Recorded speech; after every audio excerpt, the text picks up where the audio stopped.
अटल बिहारी वाजपेयी को इन्होंने लोगों ने मटकी में घुमाया था गली गली, तो वहां पे एक मुर्दा आदमी को भी कैश कर गए थे राजनीति के लिए। ये तो फिर अभी जिंदा आदमी धनखड़ साहब, इनको कैश कैसे ना करे, इनके पास इतना अच्छा मौका मिल गया। इन्होंने ये जाटों के सम्मान से जोड़ करके किसान आंदोलन दबा दिया, जाटों के सम्मान से जोड़ के पहलवान आंदोलन दबा दिया, क्योंकि वो सब जाटों ने किए थे। तो आज की डेट में जाट और जट का कोई तोड़ नहीं है इनके पास, सिर्फ एक ही तोड़ है, फूट डालना। और वो ये काम कर रहे हैं। बेटी ने संन्यास क्यों लिया?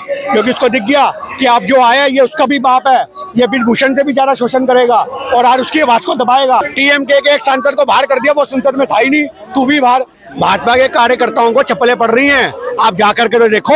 आप लोग जाते नहीं हो, आप लोग दिखाते नहीं हो। भाजपा के कार्यकर्ता चप्पलें खा रहे हैं, किन घरों में जाते हैं। पंजाब के किसी पिंड में घुस नहीं सकते ये लोग। आज दो पार्टियां गठबंधन का चेहरा नहीं है, मैं फिर कह रहा हूँ यही बात। आज केजरीवाल और ममता बनर्जी गठबंधन का चेहरा नहीं है। रूबिका लियाकत वो 400 करोड़ रुपए का मकान ले रही है आलीशान। जो आदमी संविधान के पद पे बैठ गया, जो आदमी संविधान के पद पे बैठ गया, उसका कोई जाति नहीं, कोई धर्म नहीं। ये मुद्दे को कैश किया जा रहा है। आपको पता होना चाहिए अटल बिहारी वाजपेयी को इन्होंने लोगों ने मटकी में घुमाया था गली गली, तो वहां पे एक मुर्दा आदमी को भी कैश कर गए थे राजनीति के लिए। ये तो फिर अभी जिंदा आदमी धनखड़ साहब, इनको कैश कैसे ना करे, इनके पास इतना अच्छा मौका मिल गया। इन्होंने ये जाटों के सम्मान से जोड़ करके किसान आंदोलन दबा दिया, जाटों के सम्मान से जोड़ के पहलवान आंदोलन दबा दिया, क्योंकि वो सब जाटों ने किए थे। तो आज की डेट में जाट और जट का कोई तोड़ नहीं है इनके पास, सिर्फ एक ही तोड़ है, फूट डालना। और वो ये काम कर रहे हैं। और हमारे देश के लोगों को सोचना पड़ेगा, हमारे देश के लोगों को सोचना पड़ेगा कि बंटना नहीं है, एकजुट होना है और इनकी ईंट से ईंट बजानी है। पर आप तो सारे मतलब विपक्ष का भी काम नहीं कर पा रहे। वो कल सारे जाटों को ले आए राहुल गांधी के खिलाफ, कह रहे हैं कि हम घुसने नहीं देंगे 24 में कहीं भी। एक छोटी सी बात है जी, हम विपक्ष का काम कैसे करेंगे जब मीडिया हमारे हाथ में नहीं है। आपके सोशल मीडिया पे हम जो बोल सकते हैं बोल सकते हैं, अपने फेसबुक पे जो लिख सकते हैं वो लिख सकते हैं। आज जब तक मीडिया हमारा नहीं होगा, हम अपनी आवाज कैसे उठा लेंगे? आज की डेट में जब तक मीडिया हमारे साथ नहीं होगा, हम कुछ नहीं कर सकते। हम सड़कें नाप सकते हैं, वो नाप रहे हैं। पंचायत यहाँ पे किए जाटों ने। देखिए आज की डेट में खाप पंचायतें, आज खाप पंचायतें किसान आंदोलन में भी बहुत हुई थी। तो आज की डेट में आप ये तो सोचो मत के भाजपा के पास जाट नहीं है, सारे जाट सिर्फ भारत के पास ही है। तो आज इनके पास भी अपना वोट बैंक है, दबदबा है, उन बंदों का इस्तेमाल कर रहे हैं ये लोग। आज जो आदमी जितने जाट यहाँ पर आए थे ना, आप मेरी बात को समझो, वो सब भाजपा के हैं। आज सब भाजपा के बंदे हैं। वो कोई भी गांव से निकल के नहीं आया, वो कोई भी हरियाणा से निकल के नहीं आया, वो अपने घरों से निकल के आए, क्योंकि भाजपा के फोन गए, मैसेज गए, पहुंचो जंतर मंतर और खाप पंचायतें करो। तो आज की डेट में आज लोगों को सोचना पड़ेगा कि जब तक राजनीति का तुम्हारा इस्तेमाल वो लोग करते रहेंगे और तुम अपना इस्तेमाल कराते रहोगे, देश कमजोर होता रहेगा।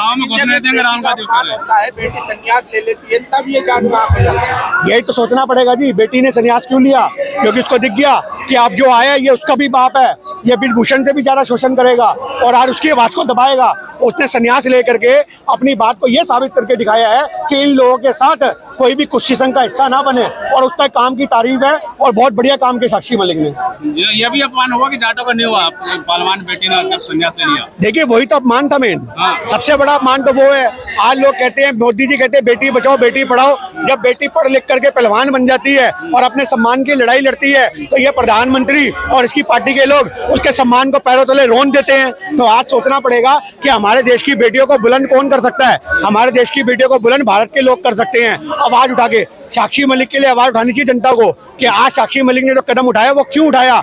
इस चीज के ऊपर डिबेट होनी चाहिए संसद के अंदर, पर संसद में डिबेट हो नहीं सकती, क्योंकि संसद में आवाज उठाने वाले को बर्खास्त किया जाता है, उसको रेस्ट्रिकेट किया जाता है। हंगामा करते हैं विपक्ष वाले। हंगामा करने के लिए संसद बनी होती है भाई साहब। अगर आपको ये नहीं पता कि संसद क्यों होती है, संसद की दीवारों के अंदर अगर आप कभी शांति से बैठोगे तो आपको उस मंदिर में नेहरू की, आपको उस मंदिर के अंदर ऐसे ऐसे प्रधानमंत्रियों की आवाजें सुनाई देंगी जिन्होंने देश के हक के लिए आवाजें बुलंद करी हैं, और उनको हल्ला बोल नहीं कहते, देश के लिए आवाज उठाना कहते हैं। तो कांग्रेस के राज में भी हुए थे। एक छोटी सी बात होती है, एक तानाशाही होना और एक सही बहाने में मिसबिहेव होना, दोनों में फर्क होता है। आज तो उन आदमियों को भी बर्खास्त कर दिया जो संसद का हिस्सा नहीं थे।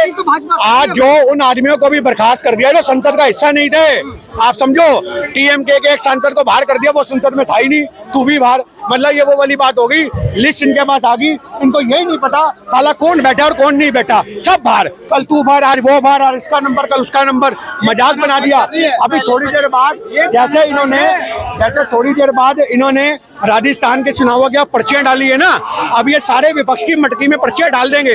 वो आए ना आए, किसकी निकली? राहुल की, चल इसको 1 महीने के लिए और बाहर। ओ ये किसकी आ गई? इसकी, चल तू भी बाहर। ये पर्चियां डाल डाल के रोज 4 आदमी 5 आदमी सस्पेंड करेंगे, भले वो हिस्सा हो या ना हो। एक पर्चे और डाल देंगे, राहुल गांधी को घुसने नहीं देंगे कहीं। अरे इनके कहने की बात है, ये किसी के बाप का हिंदुस्तान है क्या ये?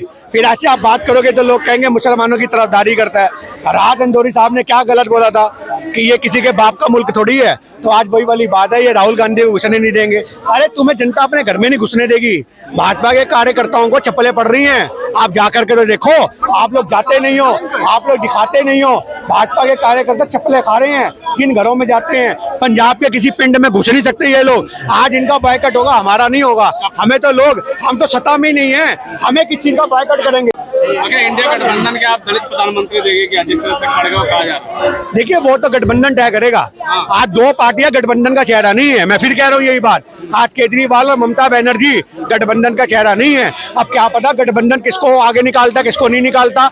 आज गठबंधन में बहुत सारी पार्टियां हैं, तो जो पार्टियां फैसला लेंगी उसके हिसाब से देखा जाएगा। सोमवार को 78 सांसदों को निलंबन हुआ था भारत के इतिहास में एक दिन में सबसे ज्यादा। क्या वजह लगती है कि निलंबन इतनी तेजी से चल रहा है? भाई निलंबन इससे चल रहा है क्योंकि आवाज उठाई जा रही है। तुम भी अपने चैनल को बचा के रखो, अगर कोई मिलियन तक वीडियो निकल गई तो तुम भी अंदर बैठे होगे और चैनल डीमोनेटाइज हो जाएगा। आज सोशल मीडिया पे भी बहुत बड़ा प्रहार हो रहा है।